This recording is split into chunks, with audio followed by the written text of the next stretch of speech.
Hello dear students, good afternoon बच्चों। सब मज़े में होंगे होपफुली। तो चलिए आज एक मज़ेदार कंसेप्ट पढ़ते हैं बच्चों, रेशियोज एंड देयर प्रॉपर्टीज। वैसे तो ये चैप्टर आप लोग का क्लास सेवेंथ एट्थ वगैरह में शायद पढ़ा हुआ हो थोड़ा बहुत, लेकिन अभी हम इनकी एडवांस प्रॉपर्टीज सीखेंगे जिनकी हमको बार बार जरूरत पड़ती है हर चैप्टर में। Sometimes in certain batches I take this chapter as a part of the fundamental of mathematics, लेकिन चलिए अभी फिलहाल इसको हम प्रोग्रेशंस में डील कर लेते हैं क्योंकि इस चैप्टर में आपको इसकी जरूरत पड़ेगी आगे जाकर। इसमें बहुत सारे सिंपल रिजल्ट्स हैं जो आपको ध्यान रखने हैं, टेक्निक्स इंपॉर्टेंट है उन पे ध्यान रखिएगा। इस चैप्टर को पढ़ने के लिए आपको कोई पुरानी नॉलेज नहीं चाहिए, बस सेवेंथ एट तक की मैथ्स अच्छे से आनी चाहिए। तो चलो स्टार्ट करो।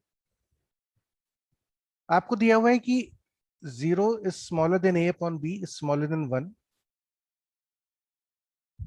and d is greater than 0.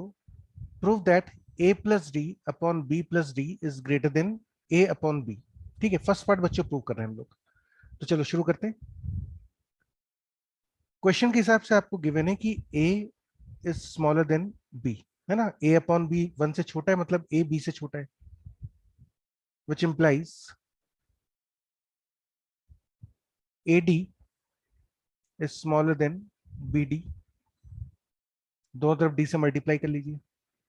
इसका मतलब हुआ ad plus ab is less than bd plus ab। दोनों तरफ बच्चों ए बी ऐड कर लो, कोई फर्क नहीं पड़ेगा। अब लेफ्ट साइड में से आप ए कॉमन ले लीजिए, राइट साइड में से आप बी कॉमन ले लीजिए।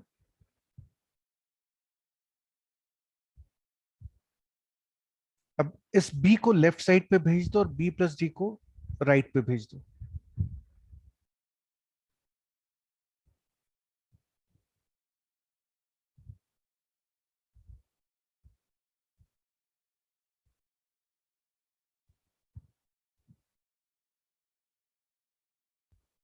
you'll get a upon b is smaller than a plus d upon b plus d। ठीक है, and that completes the proof. यही आपको प्रूव करना था शायद, कि a plus d upon B plus d will be greater than a upon b. तो हमने वो प्रूव कर दिया। ठीक है, तो दैट कंप्लीट्स द प्रूफ। चलिए सेकंड पार्ट पे देखते हैं। सेकंड पार्ट भी इसी तरह से ही है। आपको गिवन है कि a is greater then b, अब की बार a b से बड़ा दिया हुआ है, which implies ad is greater then bd। दोनों तरफ d से मल्टीप्लाई कर दिया। ad plus ab is greater then bd plus ab। दोनों तरफ ab ऐड कर दो। अब इस पूरे में से लेफ्ट साइड में से a कॉमन ले लेते हैं, d plus b greater than, इन दोनों में से बच्चों b कॉमन ले लो, d plus a, and therefore a upon b must be greater than a plus d upon b plus d। यही आपको प्रूव करना था कि a plus d upon b plus d की वैल्यू a अपॉन b से छोटी होगी। तो we have prove that. And infact this is a very important property of ratios. थोड़ी सी एडवांस लेवल प्रॉपर्टीज है, लेकिन इसको रिजल्ट की तरह हम ध्यान रखेंगे। तो मैं यहाँ पे रिजल्ट लिख देता हूँ।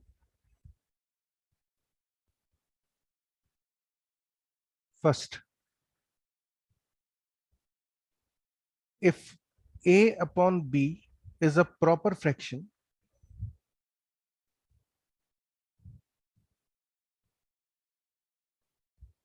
if a upon b is a proper fraction, proper fraction बच्चों मतलब आप समझते होंगे ना। प्रॉपर फ्रैक्शन किसका क्या मतलब होता है कि a अपॉन b की वैल्यू 0 से 1 के बीच में हो। तो इसका मतलब होता है कि a अपॉन b एक प्रॉपर फ्रैक्शन है।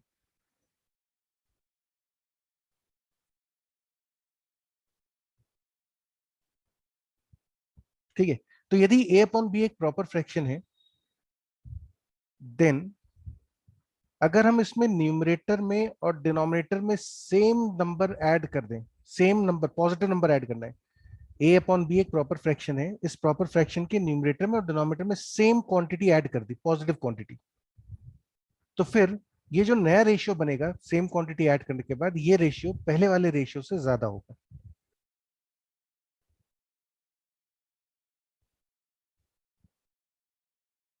है ना। D is positive. जैसे फॉर एग्जाम्पल मान लीजिए आपके पास एक रेशियो है 3/4। अब इस रेशियो की अप्रोक्सीमेट वैल्यू होती है 0.75। ठीक है, ये एक प्रॉपर फ्रैक्शन है। हम क्या करते हैं, इस प्रॉपर फ्रैक्शन में ऊपर नीचे सेम क्वांटिटी ऐड कर देते हैं। ऊपर भी 1 ऐड कर दिया, नीचे भी 1 ऐड कर दिया, सेम पॉजिटिव क्वांटिटी ऊपर नीचे ऐड कर दो। अब ये जो नया रेशियो आएगा 4/5, ये रेशियो पहले वाले रेशियो से ज्यादा आया होगा। आप देख सकते हो 4/5 की वैल्यू होती है 0.8, जो कि पहले वाले रेशियो से ज्यादा हो रहा है। समझ में आ गई बात? तो ये पहला रिजल्ट है कि किसी भी प्रॉपर फ्रैक्शन में ऊपर नीचे सेम क्वांटिटी ऐड करें तो फ्रैक्शन की वैल्यू पहले से ज्यादा हो जाती है। इसी का ठीक उल्टा दूसरा रिलेशन है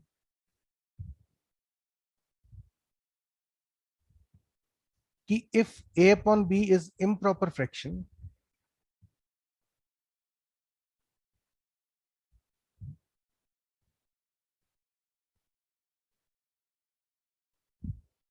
देन अगर हम एक इम्प्रॉपर फ्रैक्शन मतलब ध्यान रखिएगा कि यदि a अपॉन b 1 से बड़ा होता है तो हम बोलते हैं कि a upon b is improper fraction. तो यदि कोई इम्प्रॉपर फ्रैक्शन है a अपॉन b, तो इस इम्प्रॉपर फ्रैक्शन में यदि आप ऊपर नीचे सेम क्वांटिटी ऐड करेंगे, positive number same number add करेंगे, तो ये रेशियो बच्चों पहले से छोटा हो जाता है। इम्प्रॉपर फ्रैक्शन में उल्टा होता है, अगर आपने सेम क्वांटिटी ऊपर नीचे ऐड कर दी तो फिर रेशियो जो है वो पहले से छोटा हो जाएगा। तो where d is greater than 0। ठीक है, जैसे फिर से एक एग्जांपल के थ्रू देखते हैं। जैसे मान लीजिए आपके पास एक रेशियो है, let's say 5/4। Now 5/4 is approximately 1.25 and this is improper fraction क्योंकि ये 1 से ज्यादा है। अब बच्चों हम क्या करते हैं, इसमें ऊपर नीचे सेम नंबर ऐड कर लेते हैं, सपोज 1 ऐड कर देते हैं। Now this will become, so sorry 1 add करना था ना, ऊपर नीचे दोनों में 1 ऐड कर दो न्यूमरेटर डिनोमिनेटर में, तो अब ये रेशियो आ जाएगा 6/5। और आप देख सकते हो ये रेशियो होता है 1.2, मतलब सेम नंबर ऊपर नीचे ऐड करा तो रेशियो पहले से छोटा हो गया। तो ये दोनों रिजल्ट इंपॉर्टेंट है, इनको ध्यान रखिएगा। प्रॉपर फ्रैक्शन में सेम क्वांटिटी ऊपर नीचे ऐड करने पे रेशियो पहले से ज्यादा हो जाएगा। इम्प्रॉपर फ्रैक्शन में सेम क्वांटिटी ऊपर नीचे ऐड करने पर रेशियो पहले से छोटा हो जाता है। ठीक है, चलिए let's move to the next problem. Question number 2। Question number 2 बच्चों आपको बताना है कि मतलब you have to prove that 2/3 into 4/5 into 6/7 up to 2n/2n+1, ये रेशियो 1/√2n+1 से ज्यादा होगा। आपको प्रूव करना है इसको। ठीक है, तो हम एक काम करते हैं कि we assume that let a is equal to 2/3 into 4/5। ये जो रेशियो दे रखा है, पूरा प्रोडक्ट जो दे रखा है लेफ्ट हैंड साइड, इसको हम कैपिटल A मान लेते हैं। 6/7, 8/9 and so on up to 2n/2n+1, है ना। We assume this. We also assume that b is equal to, एक नया रेशियो हम अज्यूम कर रहे हैं, और वो रेशियो बच्चों देखो कैसे अज्यूम कर रहे हैं, that is 1/2 into 3/4 into 5/6 into 7/8 and so on. मतलब बेसिकली देखो यहाँ पे क्या था, ये न्यूमरेटर में कौन सा नंबर मिस हो रहा था, 1 मिस हो रहा था। ऊपर 246 चल रहा है न्यूमरेटर में, 1 नहीं है, 3 नहीं है, 5 नहीं है, तो हमने वो 135 को न्यूमरेटर में लेके एक नया फ्रैक्शन बना दिया। ठीक है, और इसको हम कहाँ तक ले लेते हैं, we take it till 2n-1/2n, यहां तक इस फ्रैक्शन को ले लेते हैं। ध्यान से देखिएगा, ये जो पहले वाला फ्रैक्शन है कैपिटल ए, इसमें भी टोटल n फ्रैक्शंस मल्टीप्लाई हो रहे हैं। कैपिटल ए में टोटल n फ्रैक्शंस मल्टीप्लाई हो रहे हैं, 2, 4, 6, 8 से लेके 2n तक, टोटल n फ्रैक्शंस। और b में भी टोटल n फ्रैक्शंस है, 1, 3, 5, 7 up to 2n minus 1। This also contain n fractions, दोनों जगह n फ्रैक्शंस है। आप बच्चों थोड़ा सा मुझे सोच के बताओ, a बड़ा होगा या b बड़ा होगा? थोड़ा सोच के बताओ, a की वैल्यू बड़ी है या b की वैल्यू बड़ी है? Think about this, type the answer in the chat box. Which is greater, a और b? a की वैल्यू बड़ी होगी या b की वैल्यू बड़ी होगी? जल्दी से take a minute, think about it, chat box में टाइप करके बताइए, a बड़ा होगा या b बड़ा होगा?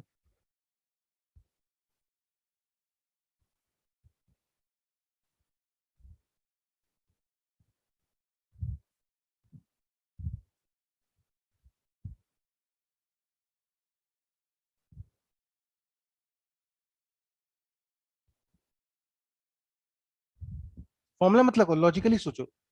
देखो, a का पहला फ्रैक्शन है 2/3, b का पहला फ्रैक्शन है 1/2। तो यहाँ पे तो a का पहला फ्रैक्शन ज्यादा आ रहा है, 2/3 1/2 से बड़ा होता है। फिर a का दूसरा फ्रैक्शन है 4/5, और b का दूसरा फ्रैक्शन है 3/4। फिर से a वाला वैल्यू ज्यादा है, 4/5 की वैल्यू 3/4 से बड़ी होती है, वो 0.8 है और ये 0.75 है। फिर a की अगली वैल्यू है 6/7, b की अगली वैल्यू है 5/6। अगर आप इनको कंपेयर करना शुरू करें, let's start with this value, दोनों की पहली पहली वैल्यू उठाओ, ये है 2/3 और यहाँ पे है 1/2। कौन सा ज्यादा है? 2/3 होता है 0.67, ये है 0.5, ऑफ कोर्स ये ज्यादा है। अच्छा, अब दूसरी वैल्यू उठाते हैं, 4/5, 3/4, कौन ज्यादा है? 4/5 होता है 0.8, 3/4 होता है 0.75, तो ऑफ कोर्स फिर से ए ज्यादा है। फिर है 6/7 और फिर है 5/6। वैसे आप चाहें तो इसको कैलकुलेट भी कर सकते हो अप्रोक्सीमेट वैल्यू, नहीं तो लॉजिकली सोच लो। 5/6 एक प्रॉपर फ्रैक्शन है, ऊपर नीचे सेम नंबर ऐड करने पर, ऊपर नीचे अगर हम 1 ऐड कर दें, 5+1 6+1, तो फ्रैक्शन की वैल्यू पहले से ज्यादा हो जाएगी, तो 6/7 बड़ा हो गया। तो ए की सारी टर्म्स बी की सारी टर्म्स से बड़ी आ रही हैं। इसका मतलब यहां से कंफर्म है कि ए की वैल्यू डेफिनेटली बी से ज्यादा है, a is definitely greater than b. अच्छा, अब यदि ए बी से बड़ा है तो बच्चों अब ये सोच के बताओ, ए स्क्वायर बड़ा होगा या ए बी बड़ा होगा? Again type the answer in the chat box. हमको ये तो पता चल गया कि ए की वैल्यू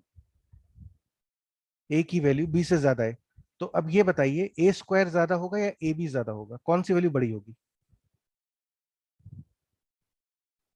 ए स्क्वायर और A B? If A is greater than B, then A B बड़ा होगा या ए स्क्वायर बड़ा होगा? और सोचो थोड़ा सा। Very good. तो ए स्क्वायर की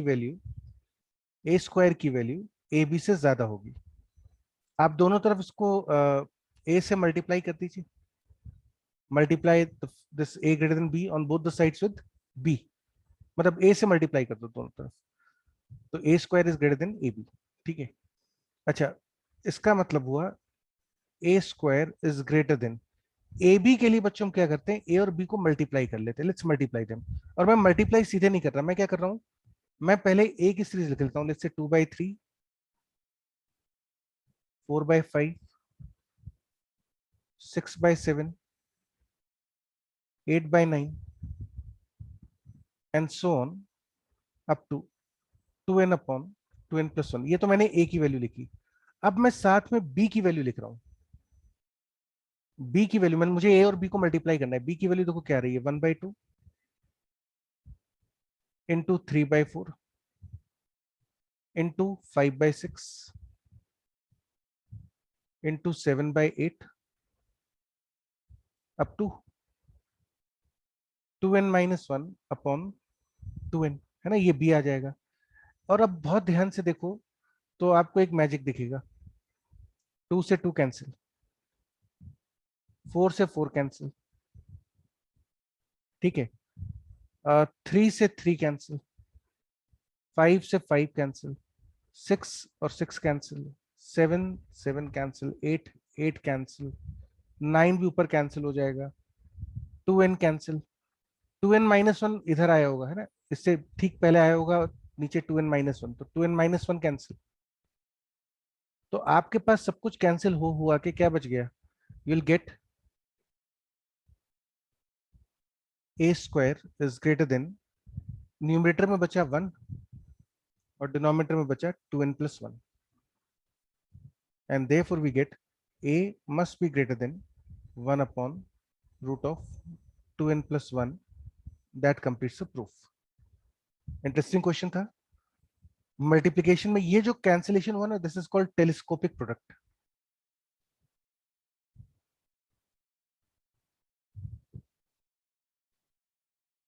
ये टेलीस्कोपिक प्रोडक्ट कहलाता है ना, ये जो ऊपर नीचे चीजें कैंसिल होने लगती हैं कहलाता है telescopic product. Will come down to telescopic product in progressions also, लेकिन एक आपको आइडिया होना चाहिए टेलीस्कोपिक प्रोडक्ट का क्या मतलब होता है। चलो let's take the third problem.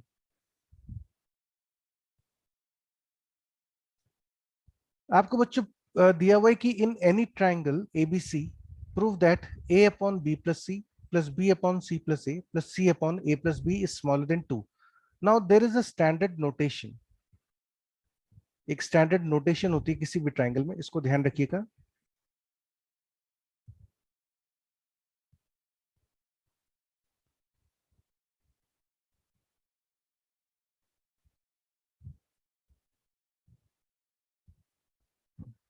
किसी भी ट्राइंगल में बच्चों जो एंगल होते हैं इनको तो कैपिटल एबीसी लिखते हैं, और कैपिटल ए के सामने जो साइड होती है उसको स्मॉल ए, कैपिटल बी के सामने वाली साइड को स्मॉल बी, और कैपिटल सी के सामने वाली साइड को स्मॉल सी लिखते हैं।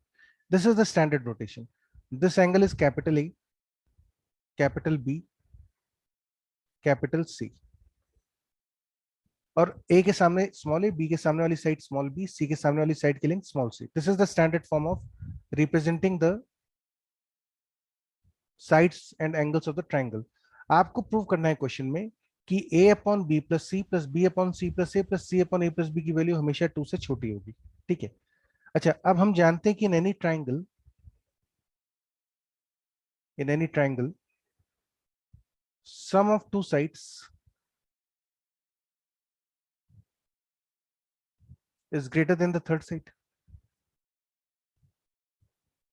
किसी भी ट्राइंगल में दो साइड्स का सम तीसरे साइड से बड़ा होता है, तो इसी वजह से this implies that a upon B plus C, b upon C plus A and c upon a plus b are proper fractions. ये तीनों बच्चों प्रॉपर फ्रैक्शन हो जाएंगे। क्यों हो जाएंगे? प्रॉपर फ्रैक्शंस मतलब हो गया कि इनकी वैल्यू 1 से छोटी होगी और 0 से बड़ी होगी। देखिए, डिनोमिनेटर जो है वो है सम ऑफ टू साइड्स, और दो साइड का सम तीसरी साइड से तो बड़ा ही होता है, तो a अपॉन बी प्लस सी की वैल्यू पक्का 1 से छोटी होगी। तीनों तीनों ये जो फ्रैक्शन है 1 से छोटे हैं। एंड दिस इंप्लाइज दैट अगर हम किसी भी प्रॉपर फ्रैक्शन में सेम क्वांटिटी ऊपर नीचे ऐड कर दें तो फ्रैक्शन की वैल्यू पहले से ज्यादा बड़ी हो जाती है ना। अगर आप a अपॉन बी प्लस सी में ऊपर नीचे a ऐड कर देंगे, प्रॉपर फ्रैक्शन में सेम क्वांटिटी ऊपर नीचे ऐड करोगे तो फ्रैक्शन की वैल्यू पहले से बड़ी हो जाती है। So therefore you have a upon b plus c is smaller then 2a upon a plus b plus c। इसी तरह से b upon a plus c will be smaller than, ये भी बच्चों प्रॉपर फ्रैक्शन है, ऊपर नीचे b ऐड कर दो तो this will be smaller than 2b upon a plus c plus c। In the same way, c upon a plus b will be smaller than 2c upon a plus b plus c. Hence, the left-hand side becomes, left-hand side था a upon b plus c plus b upon c plus a plus c upon a plus b. This should be smaller than 2a upon a plus b plus c. a upon b plus c इससे छोटा है, plus 2b upon a plus b plus c plus 2c upon a plus b plus c. And what is this value? यहाँ पे बच्चों denominator सबका same है a plus b plus सी, तो numerator में आपके पास आ जाएगा 2a plus 2b plus 2c, and this value is 2. So therefore the left hand side, is smaller than 2, and that completes the proof. यही आपको प्रूव करना था कि लेफ्ट हैंड साइड की वैल्यू 2 से छोटी होगी। ठीक है, तो वापस से हमने उसी प्रॉपर्टी का यूज करा जो सबसे पहले क्वेश्चन में प्रूव करी थी। उसको याद रखिएगा, it's interesting property, it is useful also. चलिए अगला क्वेश्चन देखते हैं। Let's look eight one more question. ये क्वेश्चन भी बच्चों मजेदार है। आपको दिया हुआ है कि a1 upon b1 is equal to a2 upon b2। ये दोनों रेशियो बराबर है, a1 अपॉन a2 और a1 अपॉन b1 और a2 अपॉन b2 दोनों रेशियोज बराबर हैं। आपको प्रूव करना है कि a1 upon b1 equal to a2 upon b2। यदि ये दोनों रेशियो बराबर है तो इन दोनों रेशियोज की value a1 plus a2 upon b1 plus b2 के बराबर होगी। मतलब सामने वाले देखो दोनों ऐड कर लिए, a1 plus a2 upon b1 plus b2 इसके बराबर होगी। इसकी value a1 minus a2 upon b1 minus b2 के बराबर भी होगी। सामने वाले दोनों रेशियो सब्ट्रैक्ट कर लो, a1 minus a2 upon b1 minus b2 इसके बराबर भी होगी। इज इक्वल टू, सामने एक को अल्फा से मल्टीप्लाई कर लो, एक को बीटा से मल्टीप्लाई कर लो। सामने वाले इसको अल्फा से मल्टीप्लाई करो, इसको बीटा से, तो अल्फा ए माइनस बीटा a2 अपॉन नीचे भी वही चीज alpha b1 minus beta b2 इसके बराबर होगी। ये ऐसा आपको प्रूव करना है। ठीक है, चलो शुरू करते हैं। Let a1 upon b1 is equal to a2 upon b2 is equal to k. Therefore, a1 is equal to k into b1। यहां से फर्स्ट और थर्ड देखोगे तो a1 की value k into b1, a2 is equal to k into b2, and therefore alpha a1 minus beta a2 upon alpha b1 minus beta b2 equals to alpha into a1 की जगह आप लिख सकते हो k into b1 और a2 की जगह लिख सकते हो k इंटू b2।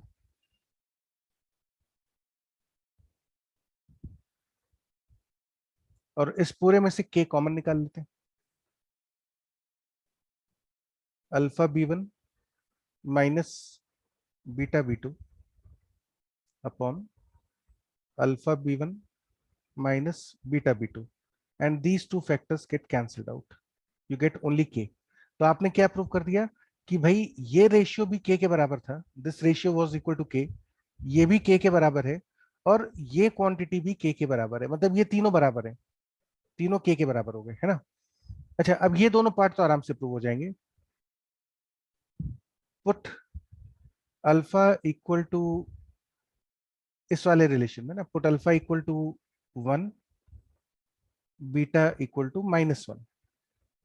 तो in that case alpha a1 minus beta a2 upon alpha b1 minus beta b2, इसकी वैल्यू बच्चों आ जाएगी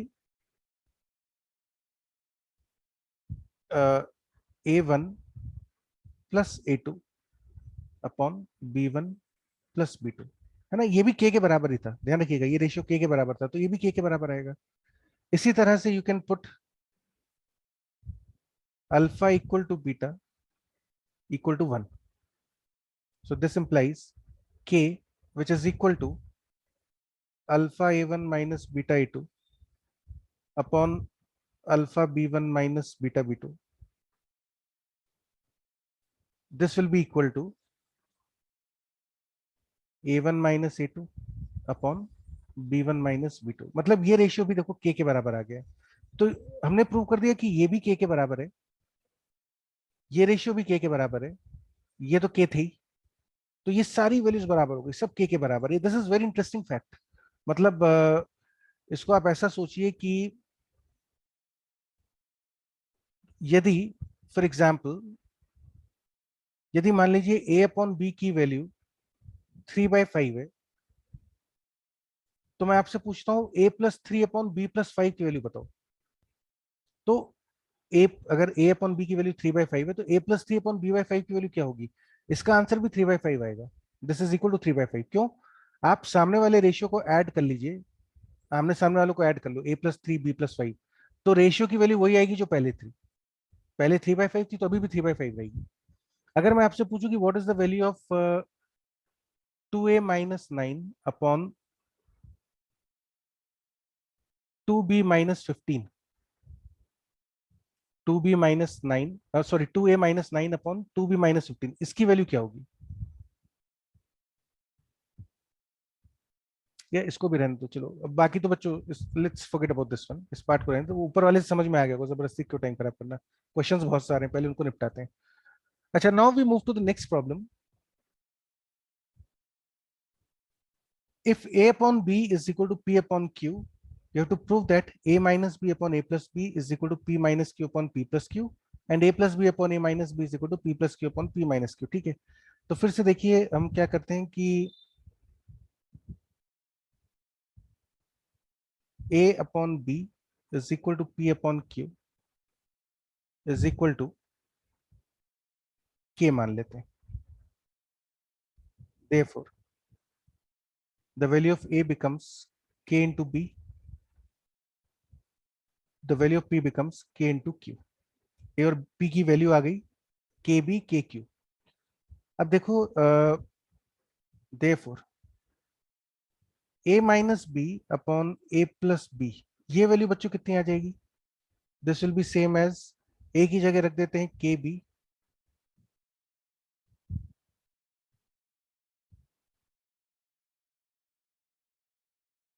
ऊपर से b कॉमन ले लो k-1, नीचे से भी b कॉमन ले लो k+1, b से b cancel, and this ratio is k-1 upon k+1। ठीक है, now what is the ratio p minus q upon p plus q? p minus q upon p plus q, ये ratio कितना आ जाएगा? This will be same as p की जगह K Q minus Q upon K Q plus Q, ऊपर से q common ले लो k-1, नीचे भी q कॉमन ले लो k+1, दोनों कैंसिल और आपको मिल जाएगा k-1 upon k+1। You can very well see that these two values are equal, a minus b upon a plus b and p minus q upon p plus q are equal, and both of them are equal to k-1 upon k+1। ये अच्छा करने का एक तरीका है, this is one way of proving this result. इसको बहुत सारे तरह से प्रूव कर सकते हैं, ये एक मेथड है करने का, जो कि हमने ऊपर वाले क्वेश्चन से ही इंस्पायर होकर करा है। Another way of solving this same question is, आपको बच्चों दिया हुआ है a upon b is equal to p upon q, तो therefore a upon p is equal to b upon q, which implies, अभी हमने देखा था सामने वाले दोनों रेशियोज को ऐड कर लेते हैं तो भी ये रेशियो बराबर ही आता है ना। So this ratio is also equal to a plus B upon p plus q, सामने वाले रेशियोज ऐड कर लिए, and this is also equal to a minus B upon p minus q, सामने वाले दोनों रेशियो सब्ट्रैक्ट कर लो using this property है ना, जो यहाँ पे भी हमने इससे ऊपर वाले पार्ट में प्रूव किया था, and therefore you get a minus B upon a plus B, a plus B को राइट पे भेज दीजिए, is equal to p minus q upon p plus q।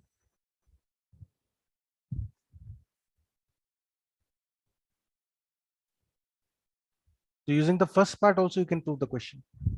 और तरीका है, there is one more way of solving this question, and that is you simply calculate this।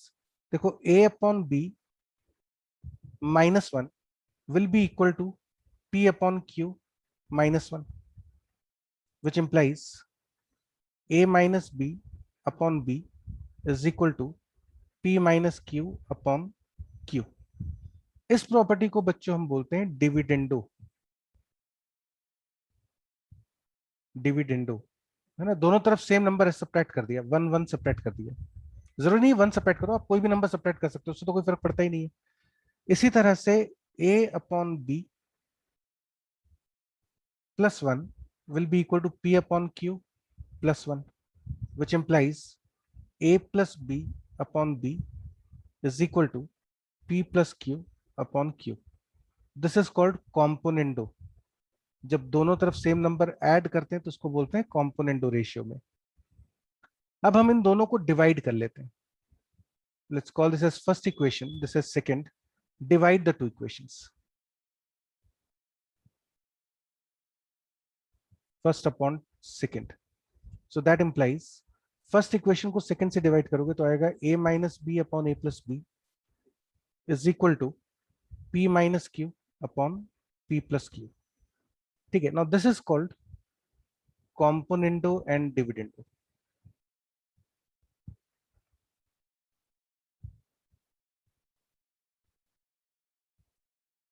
है ना, इसको बोलते हैं कॉम्पोनेंटो डिविडेंडो। तो आपके पास एक रिजल्ट आ जाता है यहां से, which is very important.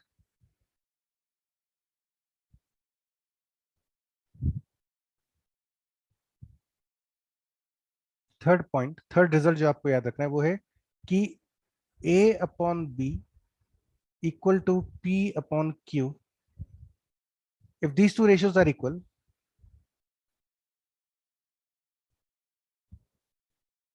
then a upon b is equal to p upon q। अगर ये दोनों रेशियो बराबर थे तो this ratio is also equal to, सामने वाले दोनों को लैम्डा से मल्टीप्लाई कर लीजिए, लैम्डा ए प्लस म्यू पी। है ना, इसको लैम्डा से इसको म्यू से, ऐसे नीचे भी इसको लैम्डा से इसको म्यू से। ये रेशियो भी बच्चों इसके बराबर ही होगा। आप सामने वाले रेशियोज को ऐड कर लीजिए, वन वन वैल्यू डाल दीजिए तो a plus B upon A plus p upon B plus q आ जाएगा। आप इसी रेशियो की value a minus p upon b minus q आ जाएगी। इसी रेशियो की value a minus two p upon b minus two q भी आ जाएगी।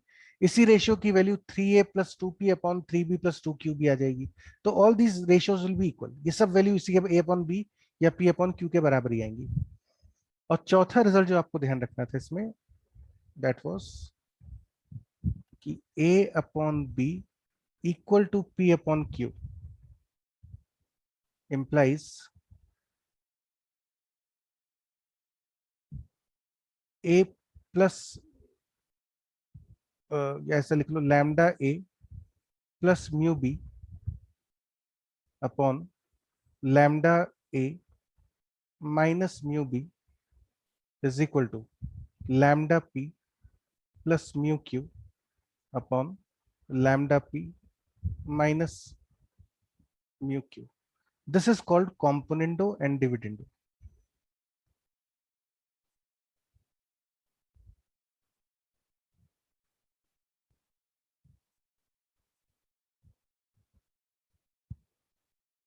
ठीक है, ध्यान रखिएगा, दोनों में फर्क है। जो ऊपर वाली प्रॉपर्टीज में ये जो रेशियो था लैम्डा ए plus mu p upon lambda b plus mu q, ये पुराने वाले रेशियो के बराबर ही था फर्स्ट वाले में। लेकिन कॉम्पोनेंटो डिविडेंडो में ये जो रेशियो है lambda A plus mu b upon lambda a minus mu b, ये ए अपॉन बी या पी अपॉन क्यू के बराबर नहीं है। इसकी वैल्यू इसके बराबर होगी। इसको ऐसा याद रखते हैं कि जो चीज आप लेफ्ट हैंड साइड में कर रहे हैं ए और बी को मिलाकर, देखो ए और बी का क्या कॉम्बिनेशन बनाया आपने न्यूमरेटर में, लैम्डा ए प्लस म्यू बी। न्यूमरेटर को लैम्डा से और डिनोमिनेटर को म्यू से मल्टीप्लाई करके ऐड करा। जो चीज लेफ्ट पे करी वही राइट पे कर दो। लैम्डा को, न्यूमरेटर को लैम्डा से और डिनोमिनेटर को म्यू से मल्टीप्लाई करके ऐड कर दो। लेफ्ट साइड में आपने नीचे क्या कर रखा है, आपने न्यूमरेटर को लैम्डा से मल्टीप्लाई करके उसमें से डिनोमिनेटर म्यू टाइम सब्ट्रैक्ट कर दिया। वही चीज राइट साइड पे कर दीजिए। This technique is called componendo and dividendo. ठीक है, चलिए लेट्स नाउ लुक एट, दो रिजल्ट बच्चों हम लोग पहले प्रूव कर चुके हैं ऊपर। These are two more result जो हमने ऊपर यूज करे थे ना रेशियोज में। चलिए अब आगे चलते हैं, let's look at some more questions.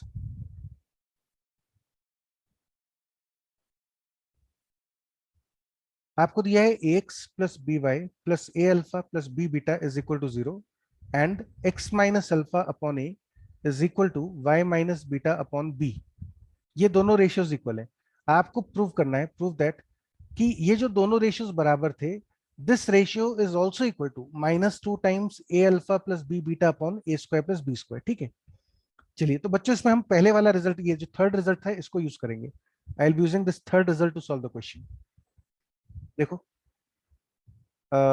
X minus a, sorry x minus alpha upon A is equal to Y minus beta upon b, है ना, ये आपको गिवन है।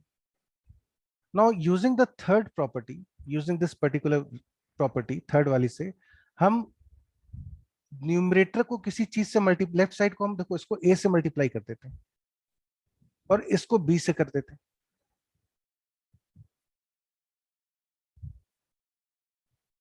आपने इस वाले को ए से इसको बी से कराया तो डिनोमिनेटर में भी वही करना पड़ेगा, ए इंटू ए प्लस बी इंटू बी।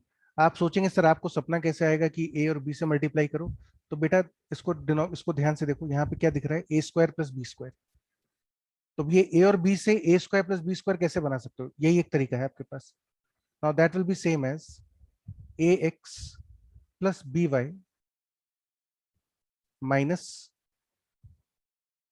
ए alpha plus B beta upon ए स्क्वायर प्लस बी स्क्वायर। ठीक है, now this will be same as, अब ये बच्चों हमको एक कंडीशन दे रखी है, यहां से आप देखिए a x plus B Y की जगह आप लिख सकते हो माइनस टाइम्स ए अल्फा प्लस बी बीटा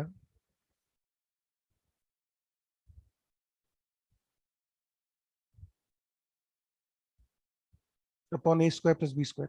ये जो रेशियो ये इसके बराबर भी होगा क्योंकि आपको दिया हुआ है a x plus B y, this condition means कि a x plus B y is equal to minus times A alpha plus B beta है ना, तो हम इसका फायदा उठा रहे हैं, इन दोनों को राइट पे भेज दो, and this is same as minus two times A alpha plus B beta upon A square plus B square, and this is what you are suppose to prove, hence proved.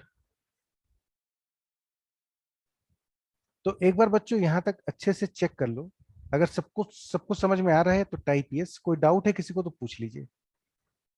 सबको समझ में आ रहा है तो type yes, है ना, yes type कर देना अगर समझ में आ रहा हो तो। आसान है, इसमें कुछ ऐसा है नहीं, सिंपल रेशियोज की बात हो रही है अभी तो, लेकिन थोड़ी सी एडवांस प्रॉपर्टीज है, मतलब इतना सिंपल नहीं होती जितनी हम लोगों ने सेवन्थ एट्थ क्लास में पढ़ी होंगी, आगे की प्रॉपर्टीज है। तो अगर समझ में आ गया है तो टाइप यस, कोई डाउट है किसी को तो पूछ लीजिए।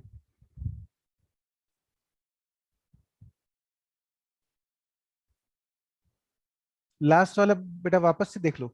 चलो, हम क्या कर रहे हैं कि देखो पहले थर्ड प्रॉपर्टी आप समझो, understand this third result.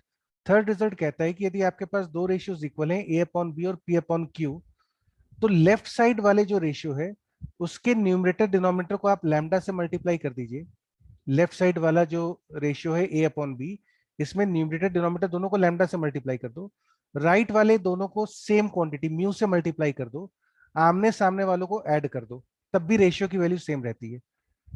Left वाले को ऊपर नीचे लैम्डा से, राइट वाले को ऊपर नीचे म्यू से, और आमने सामने वाली वैल्यू ऐड कर दो, रेशियो तब भी सेम आएगा, जो पहले था वही वैल्यू रहेगी।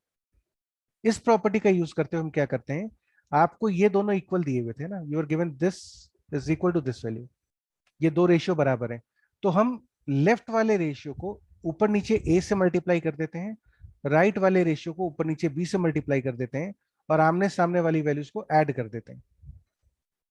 तो जब आप इसको ए से मल्टीप्लाई करेंगे, इसको बी से और ऐड करेंगे, तो ये एक्सप्रेशन आ जाएगा। ठीक है, नाउ बस एक बार ये बन गया, फिर तो सिंप्लीफाई करना है, a x plus B y, positive terms एक साथ कर लिए, नेगेटिव एक साथ कर दिए, और A x plus B Y की value, X plus B Y की वैल्यू आप यहां से निकाल लीजिए। देखिए एक्स प्लस बी वाई कितना होगा, इस वाले टर्म को राइट पे भेज दो, तो minus a alpha minus b beta. तो एक्स प्लस बी वाई की जगह हमने ये वैल्यू रख दी, minus a alpha plus B beta. Simplify कर लो, यू गेट द आंसर। हो सकता है ना, तो पहले थर्ड प्रॉपर्टी समझनी पड़ेगी आपको, प्रॉपर्टी के एप्लीकेशन से ये। और किसी को डाउट इसमें बच्चों यहाँ तक, अब समझ में आ गया, लक्षित नहीं?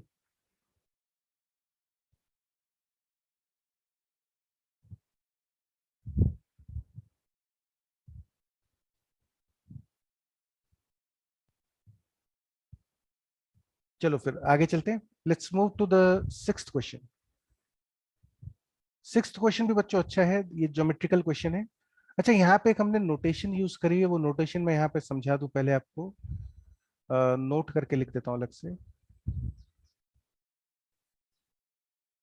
ये जो ब्रैकेट के अंदर कुछ लिखा हुआ है ना, ट्राइंगल, मान लीजिए पी क्यू आर लिखा हुआ है, तो this means this is equal to area of triangle PQR।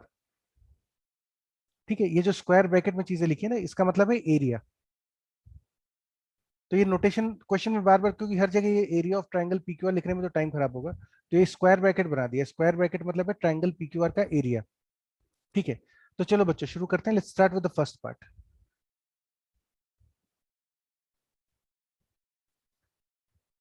देखिए पहला पार्ट बच्चों ध्यान से देखना, ये बिल्कुल सिंपल क्वेश्चन है, और इसमें जो कंसेप्ट यूज होगा वो है कि BD upon DC। BD upon DC। Now BD is this length, DC ये लेंथ, इन दोनों लेंथ का जो रेशियो होगा that would be equal to. अब आप बच्चों ये प्रॉपर्टी जानते होंगे कि if two triangles have equal Heights,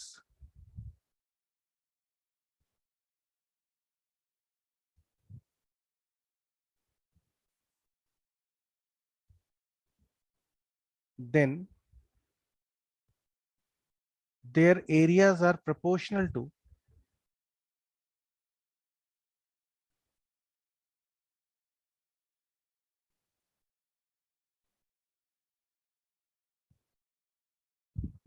the length of their base।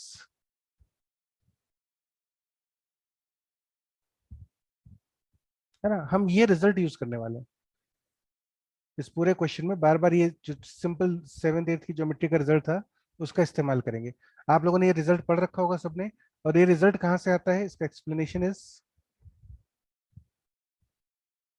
कि area of the triangle delta is equal to half into base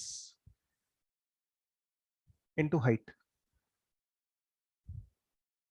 so therefore delta one, एक triangle का एरिया हो जाएगा half into base one into height, और दूसरा triangle का area होगा delta two, half into base two into height. So therefore delta one upon delta two will be equal to B1 upon B2। ठीक है, तो यदि दो ट्राइंगल्स के एरियाज, मतलब दो ट्राइंगल्स की हाइट्स इक्वल हो, तो उनके एरियाज जो होते हैं उनके बेस के प्रोपोर्शनल होते हैं। तो now look at this triangle carefully बच्चों, ट्राइंगल ABD, ध्यान से देखिए ट्राइंगल ABD और ट्राइंगल ADC, ट्राइंगल ABD और ट्राइंगल ADC, इनको ध्यान से देखिए।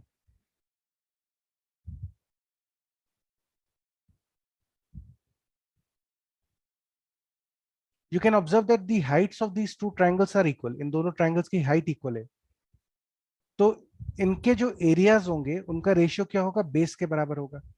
तो इसीलिए आपके पास ये रिलेशन आ जाएगा कि BD upon DC, BD is base of triangle ABD, DC is base of the triangle ADC। तो area of these triangles are in the proportion of their base। Now this value is also equal to, अब देखो एक और छोटा triangle आपको दिखेगा, triangle BOD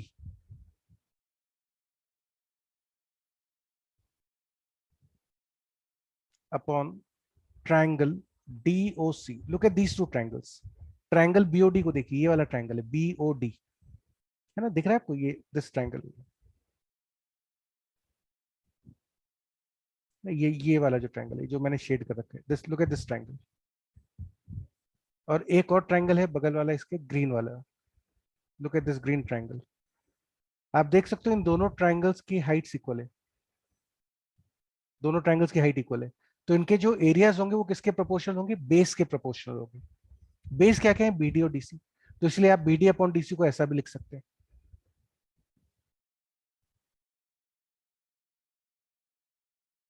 तो that completes the first part. ठीक है, पहला पार्ट प्रूव हो गया आपका। Second part, BD upon DC। अच्छा बच्चों देखो, using the property of ratio, जो हमने थर्ड प्रॉपर्टी पढ़ी थी रेशियो में, उसी का इस्तेमाल करते हैं। हमने प्रूव कर दिया फर्स्ट पार्ट में कि BD अपॉन DC इसके बराबर होगा, ये दोनों रेशियोज भी BD अपॉन DC के बराबर होंगे। तो using the property of ratio I can write that BD upon DC must also be equal to area of triangle ABD minus area of triangle BOD upon area of triangle ADC minus area of triangle DOC। होगा ना, ratio की property से, by third relation. ठीक है, now what is this value, B D upon D C is equal to, अब बच्चों ध्यान से देखो, what is area of triangle ABD minus triangle BOD.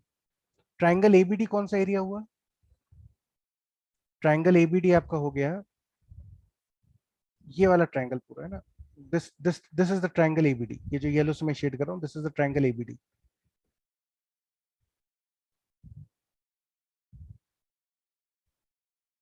और आपको इसमें से कौन से वाला एरिया हटाना है, you have to remove triangle BOD.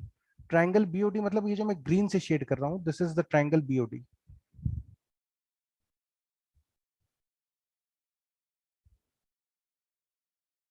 ये ट्राइंगल जो मैं शेड कर रहा हूँ ये है triangle BOD.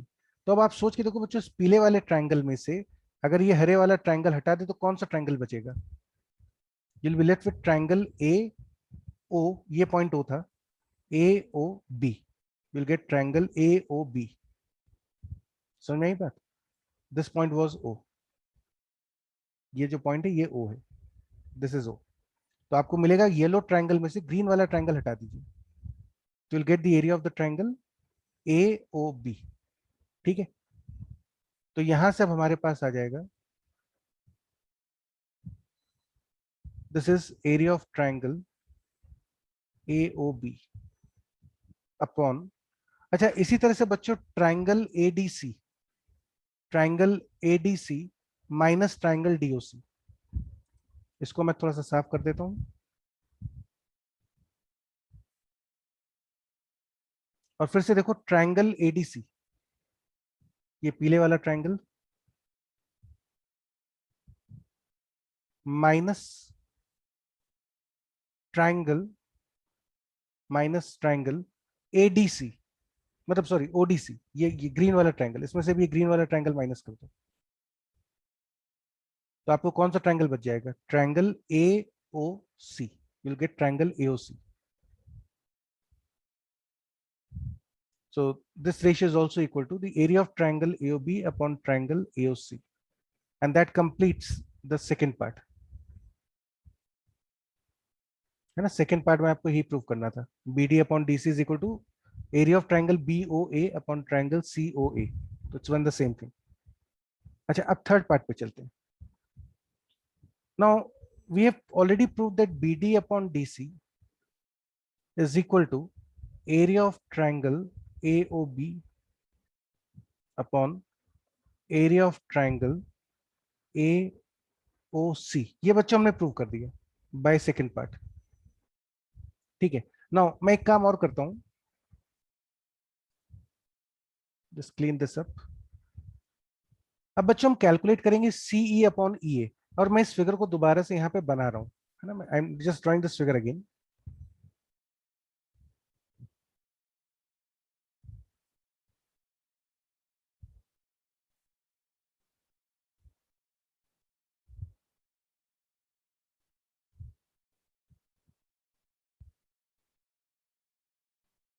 This was O, this was D E F,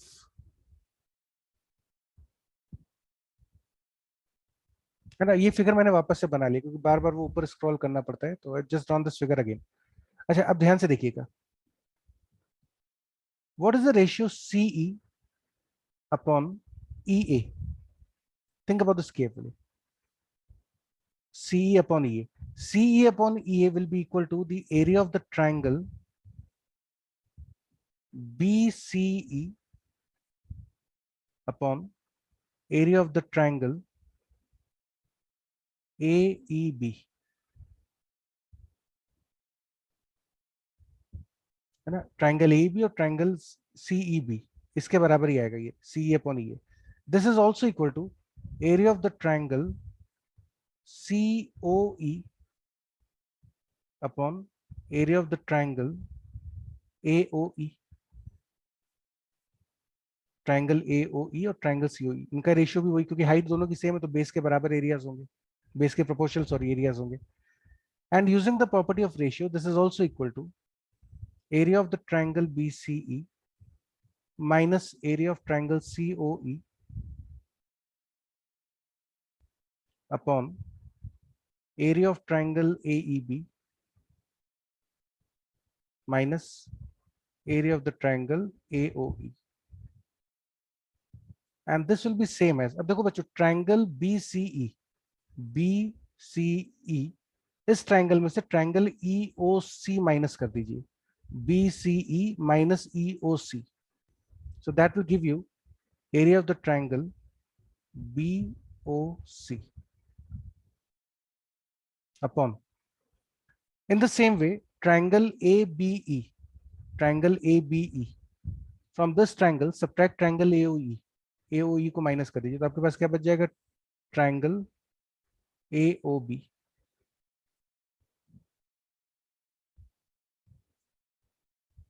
Now again, अच्छा अब बच्चों मैं चाहता हूं अपने आप बताओ, what is AF upon FB? Think about this yourself. AF upon FB, ये कौन से दो ट्रायंगल्स के, AF अपॉन FB कौन से दो ट्रायंगल्स के फाइनली, मतलब इस टाइप का रिलेशन, AF अपॉन FB में ये रिलेशन क्या बन के आएगा, चैट बॉक्स में टाइप करके बताइए.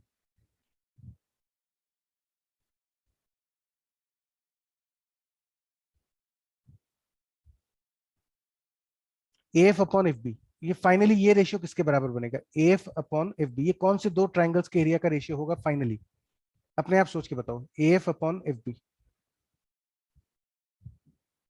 लक्षित बेटा कोई थ्योरी की जरूरत नहीं है, थ्योरी मैंने आपको बताया था. Get out of this tendency of board examination. Einstein ने के जो बड़ी बड़ी थ्योरम्स हैं, न्यूटन का जो ग्रेविटेशन का प्रूफ है कि सेब गिरा उसने ग्रेविटी ढूंढी, इन सब चीजों का कोई थ्योरेटिकल प्रूफ नहीं होता. अच्छी चीजों के प्रूफ नहीं होते लाइफ में, ज्यादातर अच्छी चीजों के प्रूफ नहीं होते, कोई रीजन नहीं होता उनका. मैथ्स में why do you want to write this step, पहला स्टेप अगर आपसे हो रहा है half into base into height और समझ में आ गया कंसेप्ट, तो वो सफिशियंट है. जबरदस्ती उसमें काय को थ्योरी बनाना. चलो तो बच्चों ये AF अपॉन FB, मतलब very good, most of you have get got it correct. In fact all of जिन लोगों ने आंसर दिया लगभग सबका सही है मेरे ख्याल से. एक Tavishi saying AOC upon BOC, that's correct.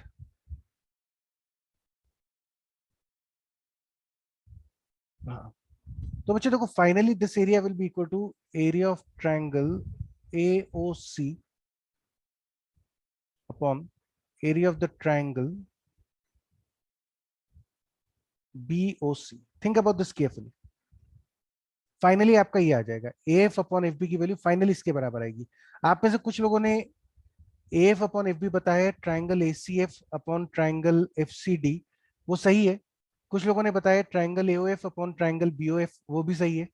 लेकिन मुझे एक्चुअली फाइनल आंसर चाहिए था triangle AOC upon triangle BOC, है ना. ये प्रॉपर्टी लगाने के बाद, ये using this property of ratio, you will get this. Now think about this carefully. What is the value of BD upon DC into CE upon EA into AF upon FB. अब बच्चों देखो इसकी value कितनी आएगी, BD upon DC into CE upon EA into AF upon FB. हमने देखा था first second part में प्रूव किया था कि BD upon DC is ratio of the triangle AOB upon triangle AOC into CE upon EA. हमने prove करा this was area of triangle BOC upon area of the triangle AOB into AF upon FB हमने prove करा this is equal to area of the triangle AOC upon area of the triangle BOC. और आप देख सकते हो ये दोनों cancel, triangle BOC का एरिया कैंसिल, ये दोनों भी cancel, and this value is equal to 1. And that completes the third part. आपको प्रूव करना था कि BD upon DC into CE upon EA into AF upon FB की वैल्यू 1 होती है. ये हमने प्रूव कर दिया यहाँ पे ना. और यहां से बच्चों एक और इंटरेस्टिंग रिजल्ट आता है आपका.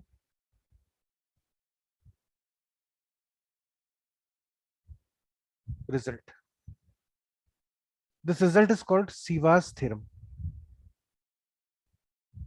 ये जनरली क्लास 7th 8th में ही पढ़ाई जाती है, मुझे नहीं पता आप लोग को पढ़ाई गई या नहीं पढ़ाई गई, लेकिन जो बच्चे थोड़े से मैथ्स में जिनका इंटरेस्ट ज्यादा होता है, they know this theorem, Ceva's theorem. Ceva's theorem बच्चों क्या कहती है कि in a triangle ABC, if AD, BE and CF are concurrent,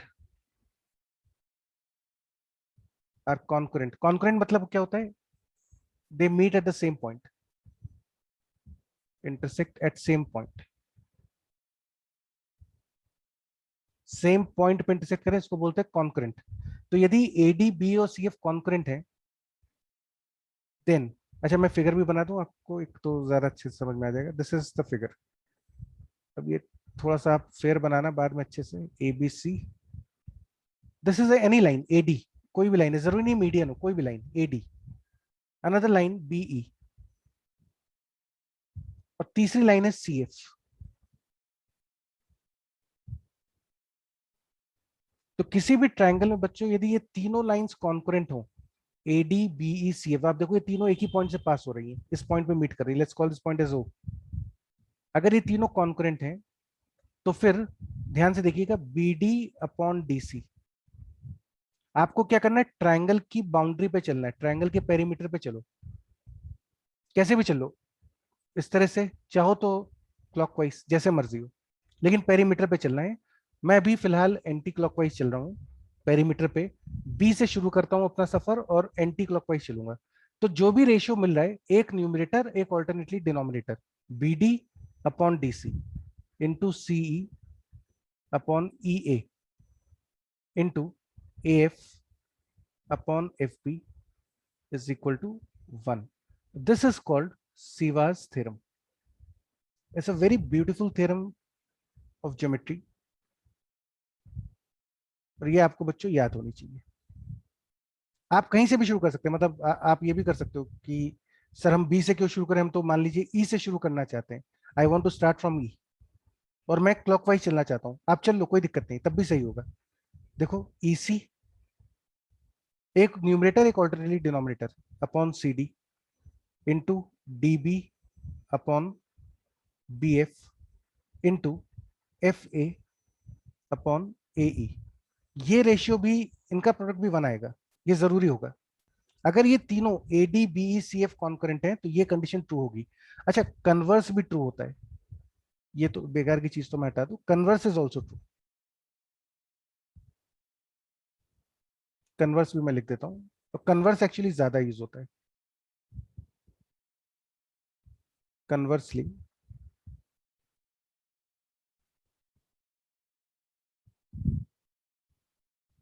if BD/DC into CE/EA into AF/FB is equal to 1, then we can claim that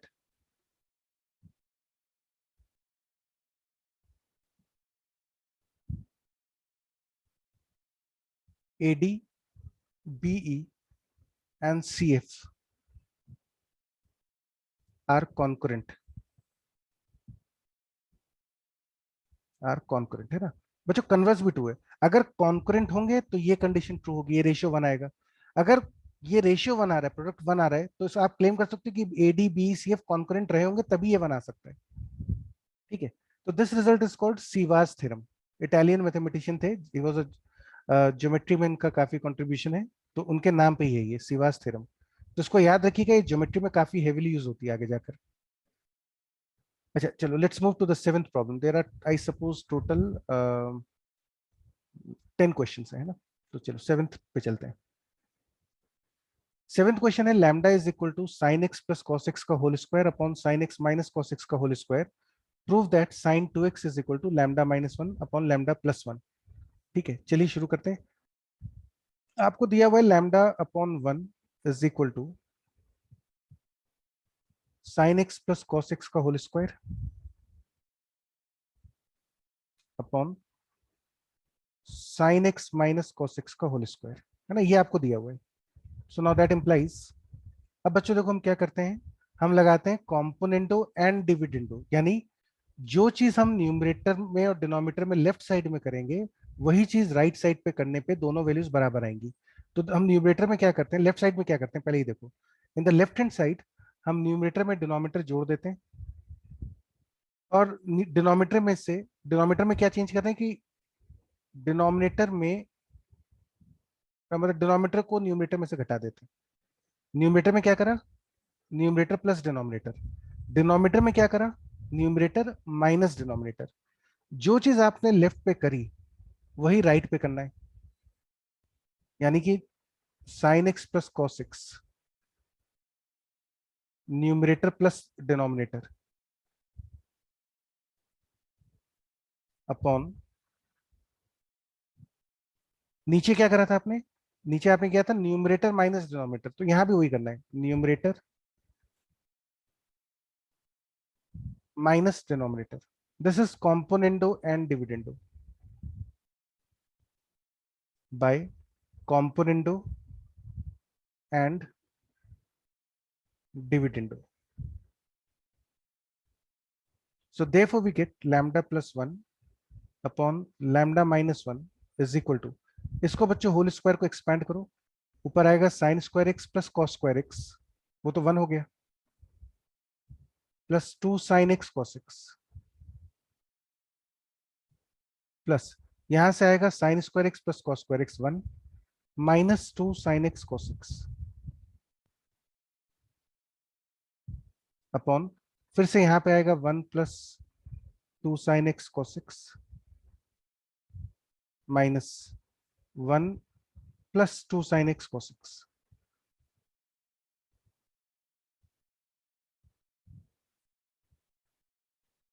sorry, numerator में बच्चों 2 sine x cancel हो जाएगा, denominator में ये 1 cancel हो जाएगा, आपके पास ऊपर बचेगा 2 upon 2 times 2 sine x cos x. अच्छा 2 से 2 भी कैंसिल कर दो, this is 1 upon, not 2 sine x cos x is sine 2x, formula होता है ये, 2 sine x cos x is sine 2x। नहीं आता हो तो कोई परेशान होने की जरूरत नहीं, लेकिन ये फॉर्मूला है। तो ये बच्चों आपको पता चल गया, therefore lambda plus 1 upon lambda minus 1 is equal to 1 upon sine 2x, which implies sin 2x is equal to, reciprocal कर दो दोनों तरफ, lambda minus 1 upon lambda plus 1, and that completes a proof. ये आपको प्रूफ करना था।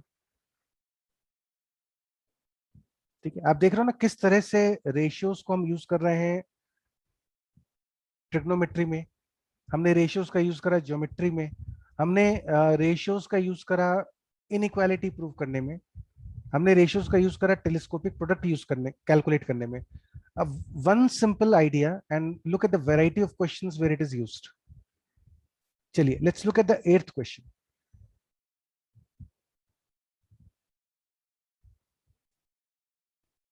इसको थोड़ा सा ऊपर ले लेते हैं, स्पेस तो ही।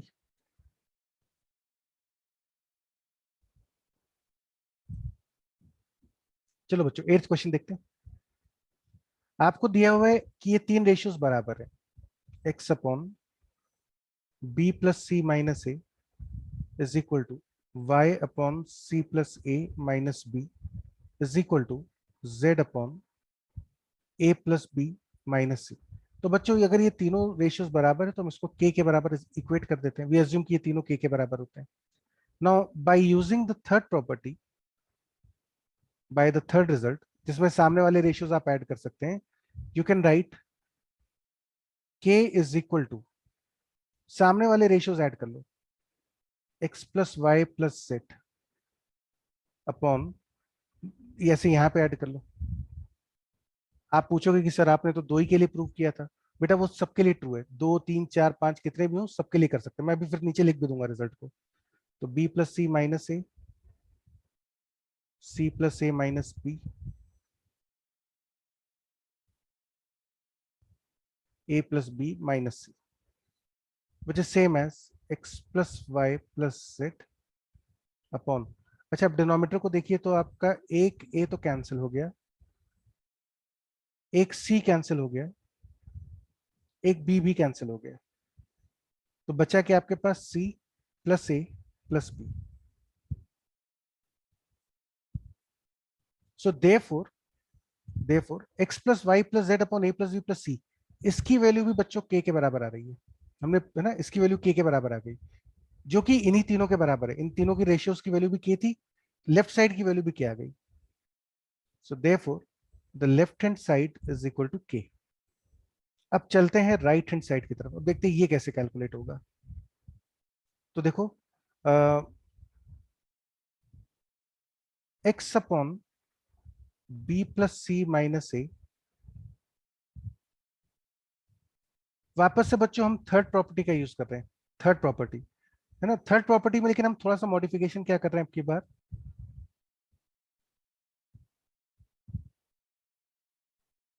थर्ड प्रॉपर्टी मैंने आपको क्या बताया कि इस वाले पूरे ऊपर नीचे लैम्डा से मल्टीप्लाई कर लो, इसको म्यू से कर लो, इसको न्यू से कर लो, फिर सामने वाले रेशियोज ऐड कर लो, कोई फर्क नहीं पड़ता, तब भी वैल्यू क्या आती है।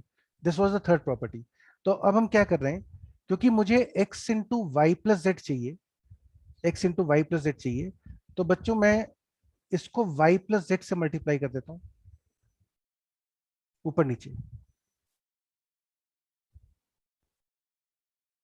कोई फर्क नहीं पड़ेगा।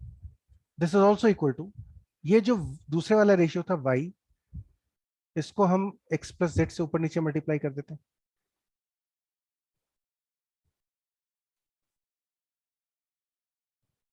ये अभी भी के बराबर आएगा।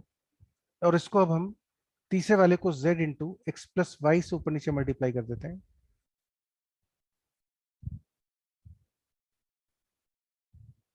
अभी भी ये रेशियो के बराबर होगा। And using the property, by third property again, the value k will also be equal to x into y plus z plus y into x plus z plus z into x plus y upon b plus c minus a into y plus z plus a plus c minus b into x plus z plus a plus c minus b into x plus y, इसके बराबर ही आएगी ये value,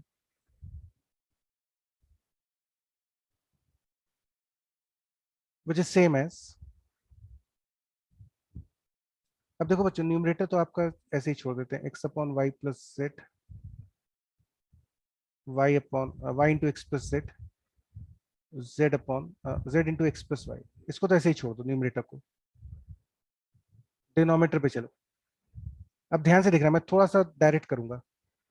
आप देखोगे यहाँ पे जब multiply करेंगे, व्हेन यू मल्टीप्लाई दिस, तो बच्चों x के साथ क्या आएगा, think about this carefully, x के कोफिशिएंट क्या क्या आएंगे। x दो जगह पर है, एक यहाँ पर है, इन दोनों जगह पर x है, तो x का कोफिशिएंट क्या आएगा, लेट्स थिंक अबाउट दिस। यहां से आएगा आपके पास a plus C minus b, और इधर से आएगा plus a plus C minus b. Think about this carefully, x का coefficient a plus C minus b, और यहाँ से a प्लस, मैंने कुछ गड़बड़ करी यार, ये a प्लस सी कैसे आ गया दोनों जगह, एक सेकंड रुकना बच्चों। अच्छा, ये a प्लस बी माइनस सी यार, मेड स्मॉल मिस्टेक।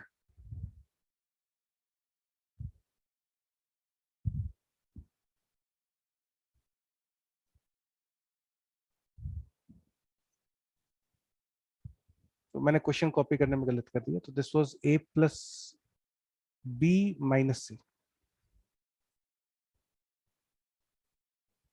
तो यहाँ पे आएगा आपके पास a plus B minus c. अच्छा, फिर देखो y के साथ क्या आता है, y इंटू वाई की एक टर्म तो यहाँ पर आएगी पहले वाले ब्रैकेट से, you get b plus C minus a, और एक y आपको थर्ड ब्रैकेट में इधर भी मिलेगा, प्लस ए प्लस बी माइनस सी, और z के साथ क्या आ जाएगा, पहले ब्रैकेट से b plus C minus A, दूसरे ब्रैकेट से a plus C minus B, and therefore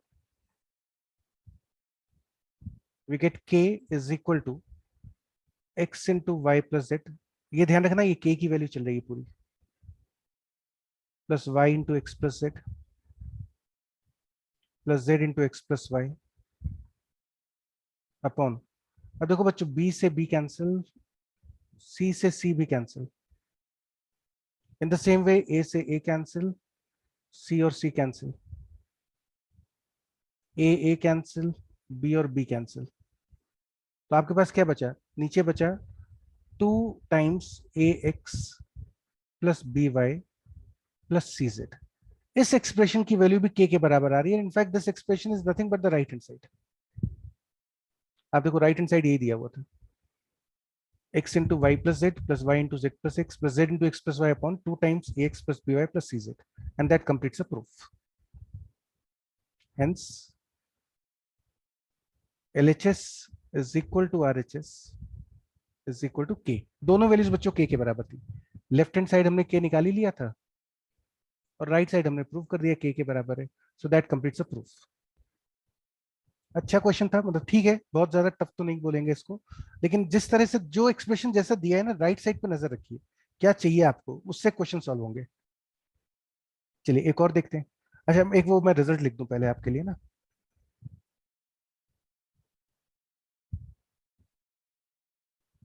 this is generalization of the third result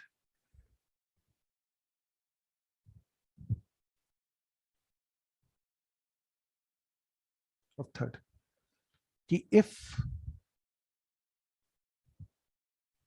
x1 upon y1 is equal to x2 upon y2 is equal to x3 upon y3 and so on up to xn upon yn, है ना, यदि ये सारे ratios equal हैं, then, और suppose इसकी value हम k मान लेते हैं, then k is also equal to, अब बच्चों इस वाले रेशियो को लैम्डा से, लैम्डा 1 से मल्टीप्लाई कर लो, इसको लैम्डा 2 से, इसको लैम्डा 3 से और इसको लैम्डा n से, और सामने वाले रेशियोज को ऐड कर लो, तो आपके पास आ जाएगा this is equal to lambda 1 x1 plus lambda 2 x2 lambda 3 x3 lambda n xn upon lambda 1 y1 lambda 2 y2 lambda 3 y3 and so on up to lambda n yn, इसके बराबर ही आ जाएगी ये वैल्यू, ठीक है। तो this is the fifth result which you can remember in the ratios. ये third का ही generalisation है एक्चुअली, तो हमने इस क्वेश्चन में उसी जनरलाइजेशन का यूज करा है कि ये तीनों बराबर थे तो तीनों को हमने ऐड कर दिया। अच्छा चलिए, now let's look at the ninth question, second last question आज का। क्वेश्चन है X square plus Y square upon P square plus Q square is equal to X Y upon P Q, prove that X upon Y is P upon Q. ठीक है, तो चलो बच्चों एक जैसे वेरिएबल्स को एक साथ कर लो।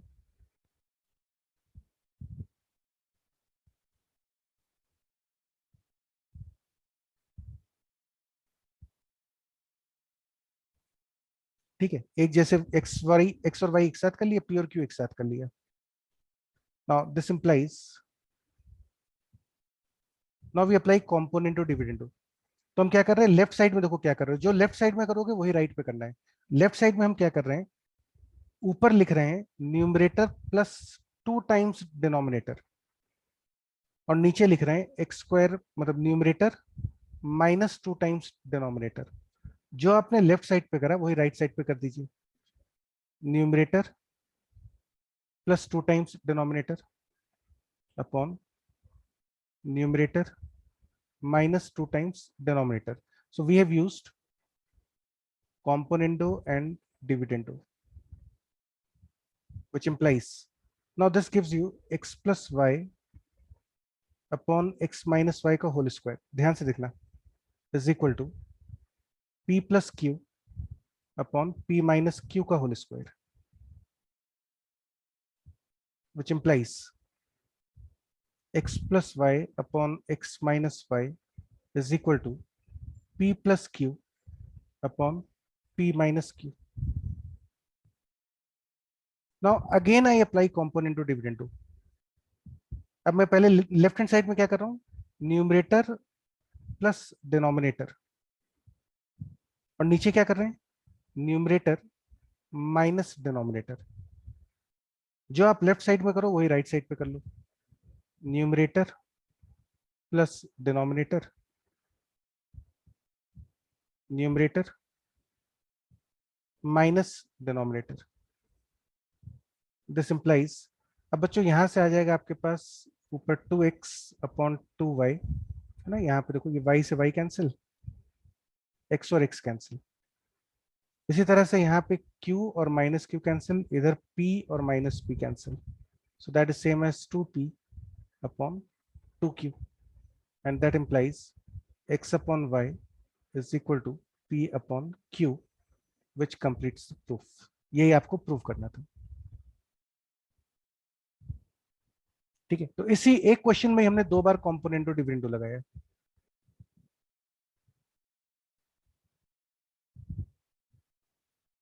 सीएनडी हमने 2 बार लगा दी है ना। कॉम्पोनेंटो डिविडेंडो को प्यार से सीएनडी बोल देते हैं। तो we apply C and D 2 times in this question.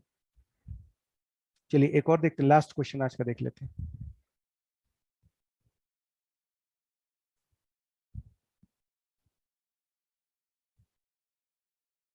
अभी बच्चों कुछ लोग का होमवर्क नहीं आया है मैथ्स का, तो I am again warning you कि मैं फिर ट्यूसडे को सीधे वो वेंसडे वाली क्लास में अलाउ नहीं करूंगा, है ना, ध्यान रखना। अगर आपका होमवर्क नहीं आया है मेरे पास कल तक, तो मैं क्लास में अलाउ नहीं करूंगा फिर। मतलब इट्स बेटर कि फिर आप घर पे बैठ के पढ़ाई करो यार। अगर नहीं कर पा रहे हो, बस की नहीं है, तो मत करो। Do not waste our time, we want to put our energy into the student जो रिजल्ट दे सके। तो अगर आपको मेहनत नहीं करने का मन है तो मत करो, कोई इशू नहीं है। आप घर पे बैठ के आराम से अपना कुछ और कर लो जिसमें इंटरेस्ट हो। हमें माफ कर दो बस। चलो अगला क्वेश्चन देखते हैं बच्चों। आपको दिया हुआ है x/1 is equal to m+1 to the power 1/3 plus m-1 to the power 1/3 upon m+1 की पावर 1/3 माइनस m-1 की पावर 1/3, है ना। ये आपको दिया हुआ है और मुझे बताना है what is the value of this expression. x³ minus 3mx² plus 3x minus m की वैल्यू क्या होगी यदि x इसके बराबर है। अब आप ये तो समझ गए होंगे कि x की वैल्यू यहाँ पे रख के तो सॉल्व करना असंभव है। मतलब आप देखो यहाँ पे इस वैल्यू को रख दो, सिंप्लीफाई कर लो, तो तब तो तेल निकल जाएगा आपका। तो definitely we have to think of something else, and that something else is componendo dividendo. देखिए x+1 upon x-1 is equal to, left side में हमने क्या करा, numerator plus denominator.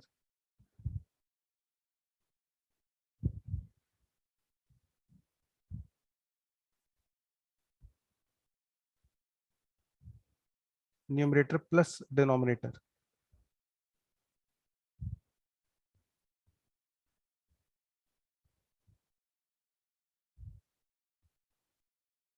Upon denominator में हमने क्या करा, numerator minus denominator, numerator minus denominator.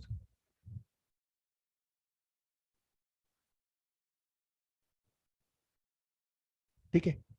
अच्छा, इसको करने से हमारे पास क्या होगा, ऊपर ये m-1 और ये दोनों कैंसिल हो गए, डिनोमिनेटर में आपके ये दोनों कैंसिल हो गए। So therefore we are left with x+1 upon x-1 is equal to, ऊपर बच्चों आ जाएगा m+1 की पावर 1/3, नीचे आ जाएगा m-1 की पावर 1/3। 2 से 2 कैंसिल हो गया, दोनों तरफ क्यूब कर दो, तो x+1 का होल क्यूब अपॉन x-1 का whole cube is equal to m+1 upon m-1। यहाँ पे हमने CND लगाया है।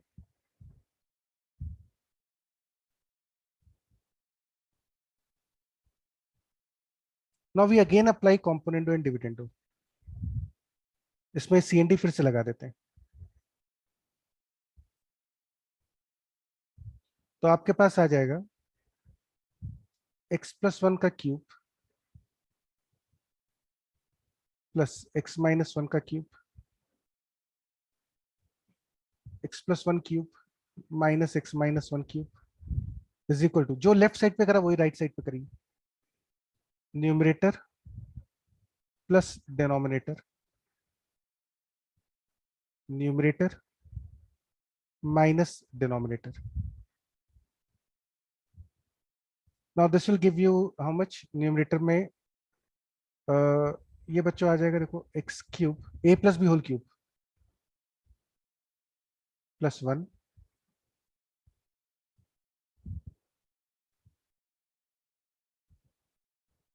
ए minus b whole cube upon फिर से a cube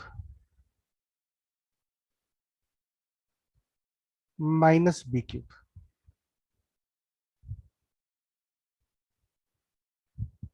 is equal to, right side पे आपके पास बचेगा m plus 1 plus m minus 1, तो ऊपर बचा 2m, नीचे आएगा 2. दिस इंप्लाइज, अब देखो बच्चों यहाँ पे ऊपर में 3x स्क्वायर कैंसिल, और ये 1 और माइनस 1 भी कैंसिल. डिनोमिनेटर में x cube cancel, 3x cancel. आपके पास बच गया न्यूमरेटर में 2 टाइम्स 3x, मतलब sorry 2 times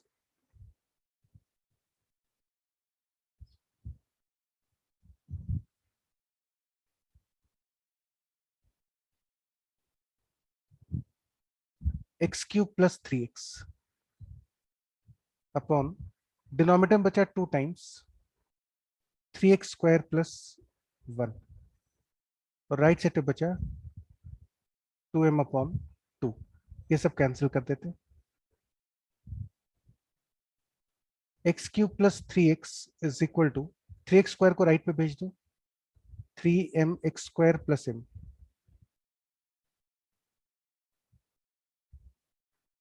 x cube minus 3mx square plus 3x minus m, this is 0. अच्छा, आपसे वैल्यू किसकी पूछी गई थी? X cube minus 3mx plus 3x minus m. तो बच्चों इसकी वैल्यू तो देखो यहाँ पे 0 आई गई, तो आपका अच्छा सा आंसर आ गया. Therefore answer is 0. Now there is a small assignment. This is homework number 4. Homework number 4 is based on this. This assignment of 8 questions is based on ratios. जो हमने आज पढ़ा उसी के ऊपर है. कोशिश करिएगा इसको एक सेटिंग में कंप्लीट कर लीजिएगा 40 मिनट्स में. होमवर्क नंबर 3 मैंने कल नहीं दिया था क्योंकि आप में से कुछ लोग का काम नहीं आया था. आज होमवर्क नंबर 3 मिल जाएगा आपको. तो बच्चों नेक्स्ट वीक में जब आप आओगे तो होमवर्क नंबर 3 एंड 4 कंप्लीट करके आना. Homework 3 will be based on progressions.